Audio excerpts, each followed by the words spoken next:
We're starting a new segment today, though, to get us started because, like I said, the NFL is king. We're calling it Alpha Bets, getting into some preseason NFL wagers from A to Z. So, starting with the letter A as we go through here. So, it'll be 26 preseason NFL bets. A for Arizona Cardinals. I have them to miss the playoffs. I bet this at minus 120. It is now minus 150, continues to rise. Kyler Murray, by the way, as we're talking news and notes, is reportedly down with COVID-19 right now, so he's going to miss this week of practices at camp. Hopefully he is all right. I'm sure that, the cash in his pocket is making him at least feel a little bit better right now, as long as the symptoms are down. Now, I bet this long before the drama of last week, and I feel even more secure in it now, just in general.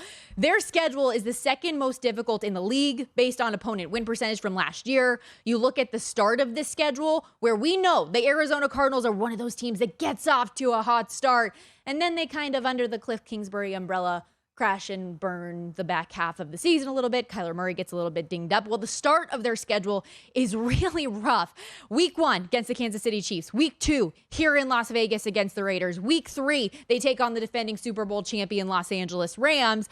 Oh, and then, okay, so let's say things get a little bit easier on the schedule the next 3 weeks. Unfortunately, you still don't have that security blanket for Kyler Murray and DeAndre Hopkins, who is serving his 6-game suspension, and who knows what you're going to get back when he comes onto the field. So that's probably my favorite bet that I have made this offseason. The Arizona Cardinals minus 120 to miss the playoffs. I just don't see it.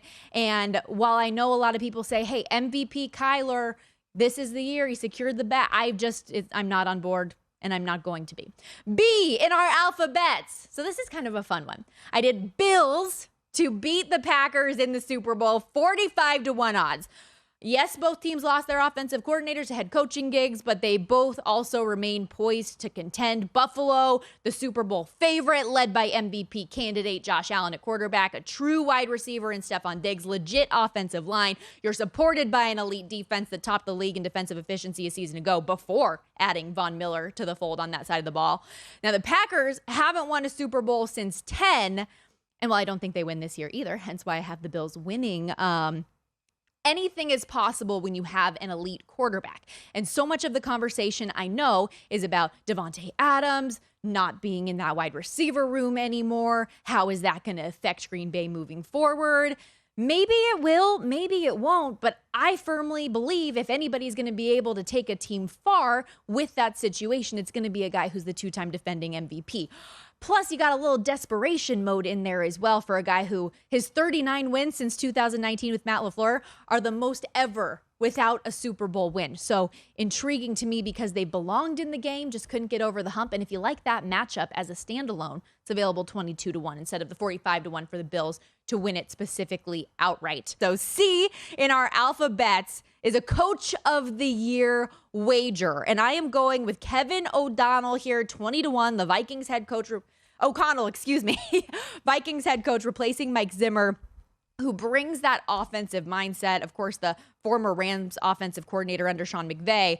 And this is a team that's been 15-18 the last 2 years, but it's a little bit misleading. This is a team with a lot of talent. We know Justin Jefferson, record-setting wide receiver since entering the league. Kirk Cousins, since coming to Minnesota, is actually 6th in wins above replacement. He's been very durable. A productive quarterback, has more than 3,600 yards in each of his last 7 seasons. And since coming over to Minnesota, even in the losses, while he's been under center, they've been largely close games. Dalvin Cook, if he can play most of the season healthy. And then you look at the division.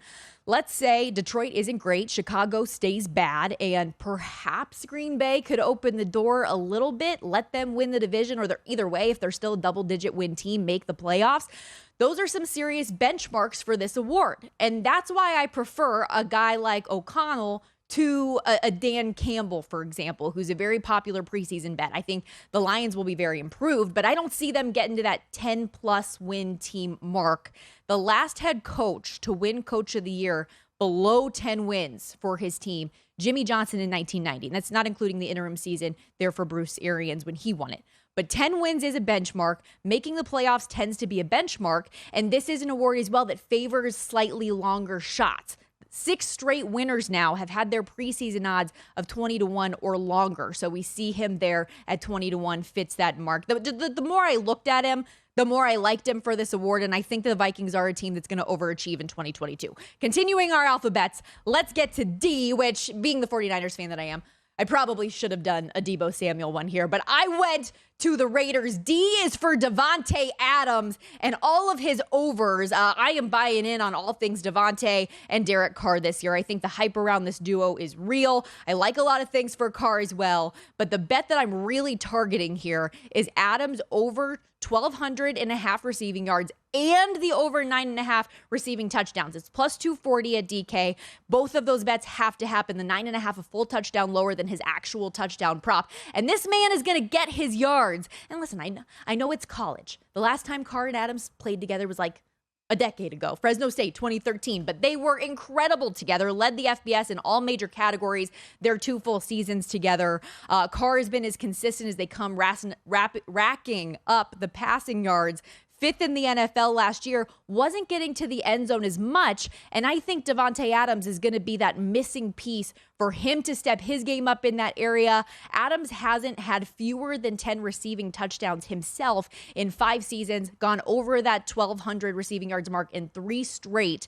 Also wanted to make you aware of another long shot bet for this duo on DraftKings, 140-1. For Devante to lead the league in receiving yards and Derek to lead the league in passing yards. So a little bit of food for thought for you there. Today we are on E, and E is for Evans. Talking about Mike Evans, the Tampa Bay Buccaneers receiver. I like his overs on 1,025.5 receiving yards at plus 105, and I like him over the touchdown mark as well, minus 105. So you're just sitting around that even money mark on both of those.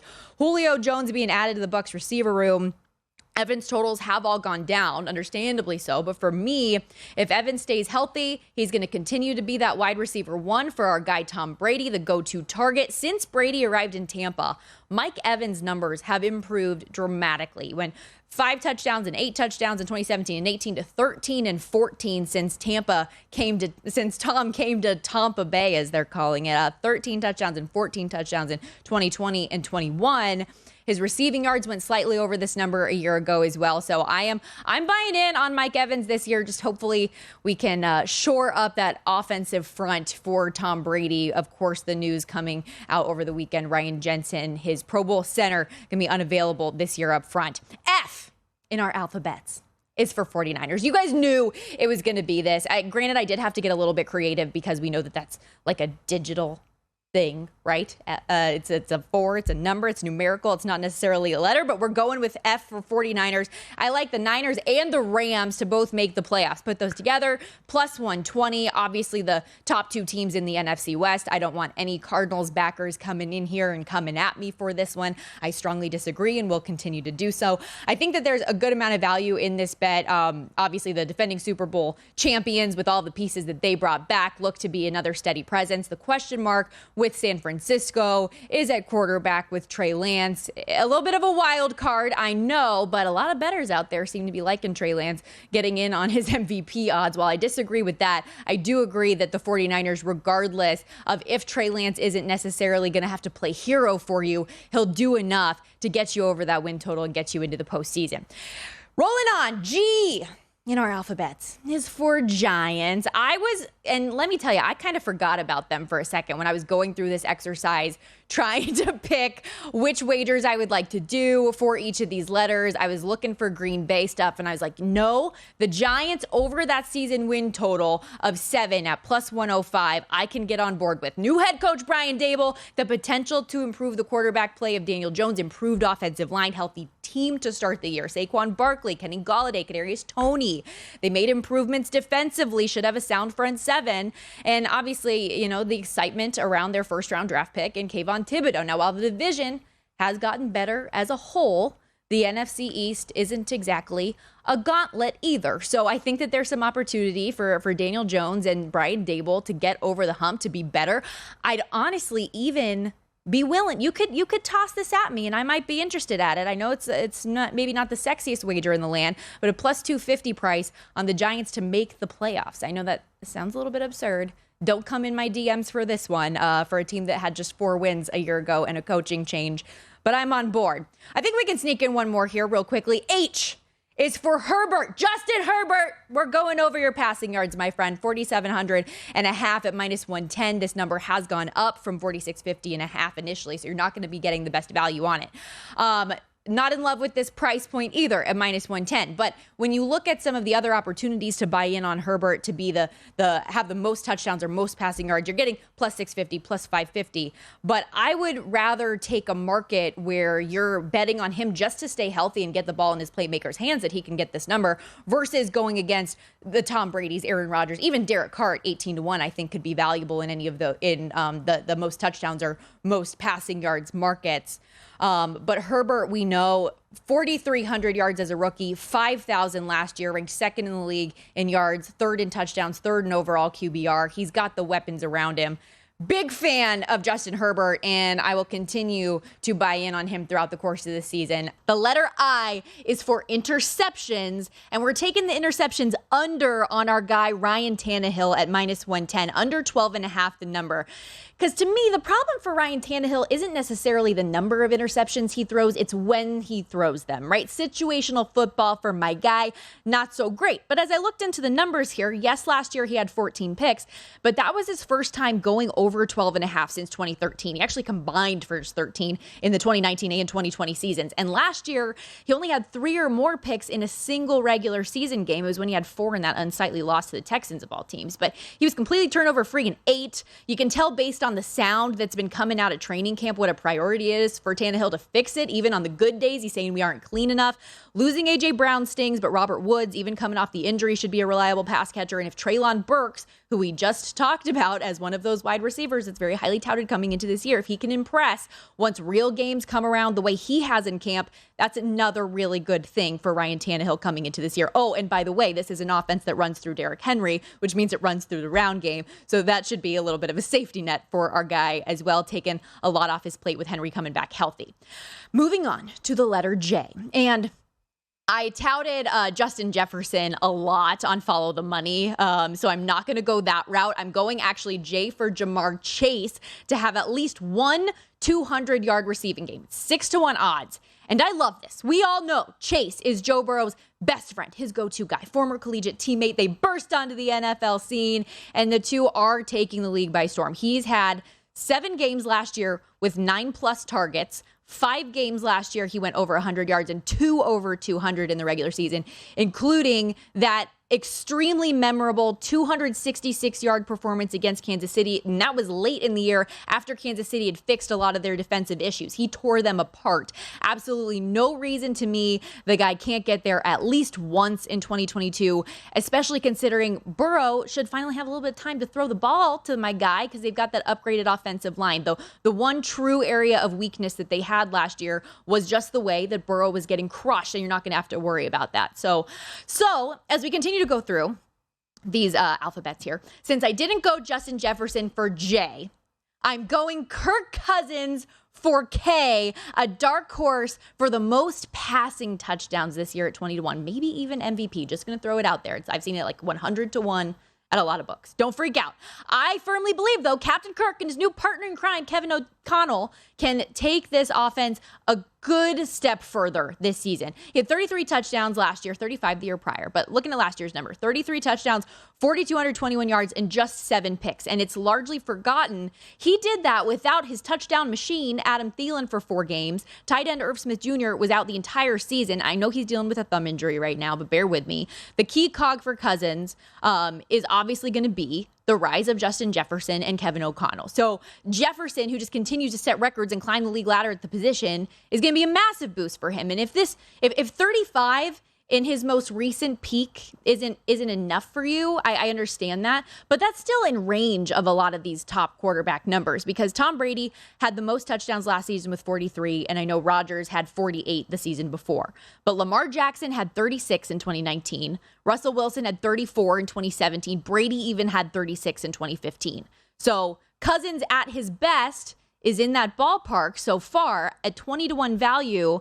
I'd give it a sprinkle, especially taking into consideration that we're thinking they should take a step forward, right? We're thinking that in that division, hey, maybe the Packers take a little bit of a step back, the Vikings take a step forward. I like taking the long shot Kirk Cousins, and just because he hasn't performed on primetime yet doesn't mean he won't. This is the year, people. I'm trying to tell you. Today we are beginning things on L. L for love, L also for Lamar Jackson, MVP at 20-1 odds. A lot of this is obviously going to be contingent on his health, and if you believe the ankle and other ailments are going to hold up for not only him but the team. Outside of just Jackson last year, we know Baltimore was the second most banged up team in the entire NFL based on the number of missed snaps and games by starters.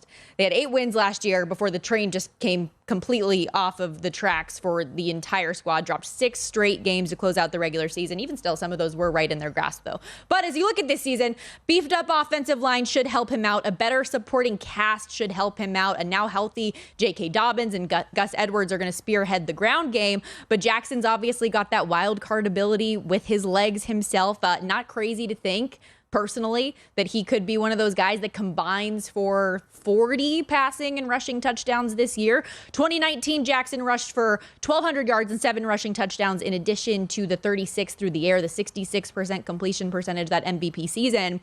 Obviously, a big ask to duplicate that. But I think, like I said, 40 is a reasonable, tenable combined number. Schedule-wise, not bad. Their opponent win percentage based on last year's results, 474, bottom third in the league for ease of schedule, and a division that's gone from one of the strongest in recent years to one of the biggest question marks. So Lamar Jackson, 20-1 MVP. I am vibing it. M for most rushing touchdowns, going with Damian Harris for of the Patriots there at 16-1. See, we had to get creative with some of these letters because there just weren't M players I was going with. Okay, so most rushing touchdowns. Obviously, Jonathan Taylor and Derrick Henry, the shortest shots on the board for a reason. Taylor cashing tickets for this prop last year with 18. We all remember the pace that Henry was on prior to his injury. But those two guys are offenses where are players where an offense runs through them. Damian Harris obviously cannot say the same, but he was a red zone goal line terror for defenses last year. He and James Conner actually tied for the second most rushing touchdowns last season with 15 each. Harris could also be a fantasy sleeper for those of you who are about that stuff like I am. I know he averaged 4.6 yards per carry last year, but it was a breakout year 3 season in terms of the touchdowns. Should continue to take positive steps for a Patriots club whose offense is predicated on that ground game. So Damian Harris, 16-1. I'm just telling you, take a shot. Working our way through the alphabet. N is for Najee. Najee Harris to go over his rushing yards prop, 1,150.5 at -115. My dude is coming off one of the best rookie seasons we have ever seen. He is ready to cement himself now as one of the best backs in general in the NFL. 1,150.5 is lowballing him by at least 100 yards, in my opinion. I legitimately see this guy a 1,300 plus type season if he stays healthy. Had 381 touches last year. Most by a rookie since LT did it back in 2001. And while, yes, I understand we're likely going to see a decrease in his overall workload, a step back in catches with the quarterback change, I think he does more with the volume on the ground as a more efficient runner. We already know how successful he was last year in yards after contact. Speaking of which, last year's offensive line play was considerably poor. The upgrades that they made in free agency should get him some better blocking, should get him some better yardage. I love Najee Harris, and I think this year he's going to explode. Going down the line, time for O. And this is a kind of a dark horse, I think, an under-the-radar name nobody's talking about. Bobby Okereke. Over 109.5 tackles, another -115 price. With all of the talent that the Indianapolis Colts have on defense, Okereke at middle linebacker isn't a name enough people are talking about, yet he led the Colts in tackles last year with 132. Entering the final year of his rookie deal, it's a prove-it season in year 4. I think this is the season his stardom starts to ascend. I'm looking at his stat line from a year ago, 132 tackles, a sack, 3 TFLs, 2 quarterback hits, 2 picks. His 12 quarterback hurries ranked 6th in the league at the position. Playing next to Shaq Leonard, Got to get used to that. That's going to be an adjustment. But he gets most of the headlines, obviously. And he's starting the season on the PUP list, which early on in the year might help our guy build up a little bit of his numbers as well early, especially considering they're playing Houston and Jacksonville early. Pad the stats a little bit. But this linebacker unit by Pro Football Focus is ranked the second best in the NFL going into this season. And I love my guy Okereke to be a breakout guy. And last one here real quickly, because we're running out of time. P is for passing yards. Derek Carr to have the most passing yards this season at 10-1. Carr finished last year with 4,804 yards, good for 5th in the league. Despite those being career numbers for him, I only expect that to increase with a new mentality brought in by Josh McDaniels, Devante Adams added to the fold, because talent-wise, he has the best set of weapons he has ever had in his career. Adams last season had over 1,500 yards, 11 touchdowns. You got Hunter Renfrow, who led the Raiders in receptions last year, effective as ever in the slot. One of the best tight ends in the league when healthy in Darren Waller, and a solid stable of running backs. Then you add into the thought process of this defense and this division with which they play in. These are going to be high-scoring games. I think Derek Carr is going to be throwing the ball early and often, rack up those yards, cash it at 10-1. So today we are starting with the letter Q, which always, by the way, just reminds me of Foods with the Letter Q for 1,000, please, Alex, if you ever watch White Man Can't Jump. Great movie. But Q is for Robert Quinn in this case, going under 10.25 sacks at -125. The Bears defensive end. He was a great feel-good story for what was, we know, a very struggling franchise last season. They likely will be again this year. But this guy played over his head, and the books know it. Had 18.5 sacks last year, broke Chicago's single season record. That's not going to happen again. And even at the 10.25, I think it's just a touch high for the now 32-year-old. And as somebody who recently turned 30 herself, I do not like talking about people that are getting to that 30-plus range and saying that, hey, you know, they're on the downward slide now at that age. That's not what I'm saying. But all throughout his decade-plus career, he's really lacked year-to-year consistency. He hasn't had back-to-back seasons with double-digit sacks since 2013-14, dealt with some injuries. In fact, going through his career numbers here, he's had 5 years with double-digit sacks, 4 campaigns in which he's totaled 5 or fewer.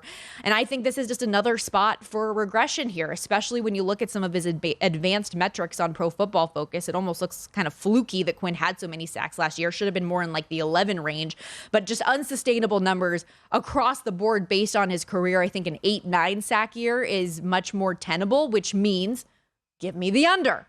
Moving on to R. R this time of year is for receiving yards, and I'm looking at Brandon Cooks specifically to go over 950.5 at a -110 price. So we go from somebody who was extremely inconsistent over his career in Robert Quinn to the model of consistency now here with Cooks, who's had 1,000-plus yard seasons in 6 of his last 7 years. He's quietly been one of the most productive receivers in the league, despite some subpar quarterback play and mediocre offense the last couple years in Houston. He and Davis Mills ended up actually developing some pretty good connections once Mills took over, because Cook's targets went from roughly 7 per game with Tyrod Taylor to 9 with Mills as the two split reps through the season. So he's got a more stable situation at quarterback. Mills, no longer a rookie. You're going to get some of those growing pains that are associated with a rookie out of the way. Cooks should have a better year. I'm looking at his 11.5 yards per catch last year. It was the lowest of his career since his rookie season. And while the Texans did add Alabama's John Mechie in the draft, he's obviously not going to be on the field this year, sadly, as he deals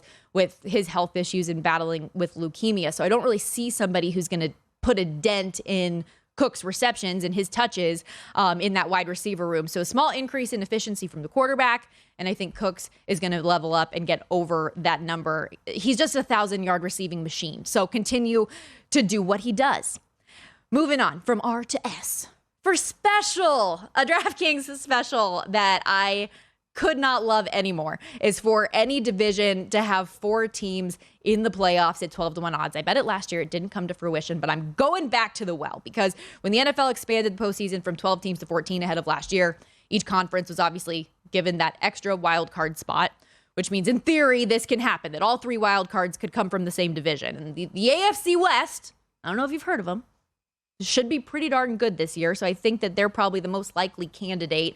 According to most simulated models that I've looked at here, the Chiefs, Broncos, Chargers, and Raiders all have above a 60% chance to make the postseason. The Raiders are going to be that most flimsy case on paper, but I've made my case plenty enough about Vegas. I think they're extremely underrated coming into this season, and with the explosiveness we expect to see from that offense, I think they could very well get over that 8.5 you see on your screen. I think that as long as these teams finish in like the 12 to 10 win range rather than like one of them cranking up 14 or 15 wins, it's very possible. And the AFC West plays the NFC East, should do some damage there. And in reality, the AFC West fourth team just has to beat the second best team in one of the other AFC divisions. It's, obviously not a done deal. It's not going to be easy, but I think it's very doable. And if a division could do it, I think it would probably be the AFC West. I think we can get to one more here. Going T for Tampa Bay, going over 470.5 regular season points scored. And we're getting plus money here. And I know there are concerns with Tampa right now on the offensive line. Mike Evans tweaking the hamstring. Tom Brady's getting older. But if there's that much concern, they shouldn't be the second betting favorite to win the Super Bowl and the shortest shot in the NFC. The Bucs offense will be fine. The Bucs offense will continue to score. If and when healthy, they have arguably the top receiver group in the league with Evans, Chris Godwin when he gets fully healthy, Julio Jones, Russell Gage, who's gotten a lot of attention positively, been raved about. On the ground, you got Leonard Fournette back, Rashad White, who I think could be a rising star in his rookie season. But 470.5 is roughly about like 27 points per game. Last year in the regular season, that's just what Tampa averaged on the road. They averaged about 33 points at home, so 30 total on the year and 511 total points. Look at 470. That's a lot of wiggle room. Brady was the passing leader. Even if he and this offense takes a step back, there's a lot of margin for error compared to what they've done the last couple of seasons. So I like Tampa Bay. I like Tampa Tom. What can I say? Another 150 to 1 shot actually is where we are going to start here. No, I'm not betting that. RELAX. No, we are going to you for under the Seattle Seahawks. See, I told you I would eventually get there. Seattle Seahawks under 5.5 wins for the 2022 season, plus 120 price. Seattle, like the Bears, not great last year, but they're going to be worse this year. Won 7 games a season ago, went 3-3 in the division, and I think they take a step back in both numbers in what we know is a clear rebuild. The expectations for this team are some of the lowest in over a decade, 5.5 among the lowest totals in the league, and I just have a hard time seeing them get there, which unfortunately is a fall from grace in the Pete Carroll era. Lost 2 staples of the team on each side of the ball, Russell Wilson and Bobby Wagner. Their defense that was once known as the Legion of Boom is the Legion of Doomed last year, hemorrhaging the second most passing yards allowed in the league. And I don't have a lot of faith in the revamp on that side of the ball. Geno Smith or Drew Lock leading the way under center doesn't give much confidence. DK Metcalf got the contract, and I say this half joking, but oftentimes means a dud of a season coming your way. But if we're just looking at the schedule here, through the first 11 weeks, Seattle's only favored more than likely in 2 of those games. Let's say they win both, get at least one upset. You think they're going to win 3 more of the last 6 weeks where they have to face the Rams twice, San Francisco and KC for 4 of them? Not on my watch. I'm taking the plus money with Seattle under, and just, mentally prepare Seahawks fans to get a nice CJ Stroud or Bryce Young in the 2023 draft. We will now move from U to V. And this, this part of the alphabet is where we have to start getting a little bit creative, but the only player I could really think of here was Von Miller. So I found a prop that I liked. We're going over on his sack numbers, 9 3/4 at minus 130. My guy is 33 years old. I understand. But while everybody a year ago was saying, LA, why'd you sign an aging star who's running out of gas here? He ended up taking that defense, helping elevate it in the postseason, was even better in the playoffs, helped them win a Super Bowl. Now he is on a team that is favored to win the Super Bowl. So is he in his prime? No. But his Hall of Fame caliber pass rushing skills can put a ton of pressure on a quarterback, and he's got the most career sacks of any active player in the NFL. Between both the Broncos and Rams last year, hit 9.5 sacks, got better in the postseason. Like I said, in his 12 games with the Rams, including the playoffs, had 9, an opportunity to build on that with the best defense in the league. The Bills' defense without him led the NFL in a ton of categories, except for when you look at that divisional round loss to the Kansas City Chiefs. What were they lacking? It was the pass rush. They could not get Patrick Mahomes to the ground. In steps a guy like Von Miller. That's what he does. I know I joked about Metcalf that we tend to fade players after they sign contracts, but this is a grizzled veteran who wants another title. He's going to do whatever it takes to win, stay healthy, and get me my over. Last one here for today. W is for White. And this is probably my favorite one of the day. Rashad White for Offensive Rookie of the Year, 30-1, the third-round pick coming out of ASU to the Tampa Bay Buccaneers. Now, on the surface, I know at running back, playing behind Leonard Fournette, who's coming off one of his best seasons in the NFL, doesn't open the door for an immediate role. But Ronald Jones is out of there, so this guy's going to win the number 2 job. He's a lot more versatile than Jones, by the way. He's going to do more with the football in his hands. Fournette has yet to play an entire season in his career. Missed 3+ games 4 of the last 5 seasons. So if the injury bug creeps up, White would be that next man up and ideally shine. I covered him a bunch in the Pac-12, talked to Herm Edwards about him, who I would think is a pretty decent judge of talent, who has nothing but rave words about his mindset, his physicality, how good of a runner he is, but most importantly, and here's the kicker, he can catch the football like it's nothing. An effortless, natural pass catcher out of the backfield. White was the highest Pro Football Focus graded receiving running back in the class. First in missed tackles, forced as a receiver as well. And Tom Brady, while with the Bucs, hasn't really had somebody like that in the position who can split wide on the line of scrimmage, win an option route against a linebacker or safety. So this is going to be great for him. Get Brady to like you, my man. You will get the ball. All of the reviews that I have seen coming out of camp from beat writers are talking about how this guy's got 5 times the hands of Leonard Fournette coming out the backfield. He's a special talent. He's going to get the ball. Just has to do well in pass blocking and get Brady on your side. I think you can do it because today, my friends, is our last day. It's XYZ, which means, we had to get a little bit more creative than usual here. And we are on X to start things out. And I really tried to find some props that I liked that could work. And I landed on Max Crosby because he has 2 X's in his name, double the fun. Come on, it works, right? We're going over 9 3/4 sacks at -120 for our guy Crosby here. Coming off his first Pro Bowl appearance, I think he's only going to get better. I'm calling it right now. Career year for Crosby. He's going to be a top 5 producer at the position. Last season, I know when you look at the numbers, just had 8 sacks. So obviously below the double digits, he's going to need to cash this ticket. But he also led the NFL in a number of categories that are extremely important for this bet when it comes to underlying stats. A league best, 82 quarterback pressures, 30 quarterback hits, led the NFL in hurries as well, was 10th in pass rush win rate. I think those pressures start to pay off a lot more in 2022-23. He starts getting the quarterback to the ground. He also had very little support from the interior defensive line. That should change. They got new additions, Vernon Butler, Bilal Nichols, and rookies Neil Farrell and Matthew Butler there. Also going to be playing out there with Chandler Jones. So that should help because offenses aren't just going to be able to double Max Crosby in this case. Should open things up a little bit for him with that additional threat. Those 8 sacks bump to at least 11 in my mind. I see this being more of an 11 to 14 sack total range. Also, if you're feeling frisky, 22-1 to have the most sacks in the NFL this year could be worth a look. Also, did you know Max Williams, the Cardinals tight end, he has a double X in his name too? Just throwing it out there. Fancy. Y. Okay, we're going to letter Y here for the alphabets. I looked at Yannick Ngakoue. I looked at Young for Chase Young. I didn't see things I liked. Therefore, Y is for yards from scrimmage under for our guy Christian McCaffrey, 1,595.5 -115 price. I really do respect the numerous guests who have come on the program lately telling me McCaffrey's going to be back. Telling me draft him in fantasy leagues. He's going to get back to that 2019 form when he messed around and had a double-double 1,000+ yard season in both the ground game and receiving game to invest in his overs, comeback player of the year. I love the guy, want the best for him. I cannot get there because he cannot stay on the field. I looked through his injuries. Since September of 2020, right high ankle sprain, missed 6 games. Shoulder, missed 4. Thigh tightened up, missed 4.